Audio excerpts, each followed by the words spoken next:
Anong ganap sa mundo ng showbiz? Iginiit ng singer na si Janine Berdin na ilong lang ang pinaayos niya at wala siyang dapat ipaliwanag sa mga taong nakikialam sa kanyang itsura. Sa isang matapang at prangkang Facebook rant, sinagot ni Janine ang mga komentong nagsasabing wala nang trace ng Janine sa mukha niya at ipinaalala na 15 to 16 taong gulang pa lang siya noong una siyang nakilala sa TV at 23 na siya ngayon. Natural lang daw ang pagbabago. Ika niya, choice at afford niya ang pagpapaayos ng ilong at malaking bahagi rin ng itsura ang makeup. Tinawanan din niya ang paratang na magkakamukha na raw silang lahat. Sabay giit na ang mga secure at masayang tao ay walang oras mang-bash.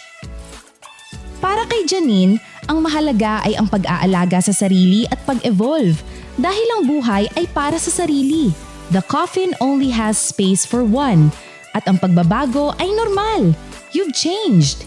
Isn't that the point of not being 16 anymore? Ang tanong, hanggang saan ba dapat makialam ang publiko sa pisikal na pagbabago ng isang artista?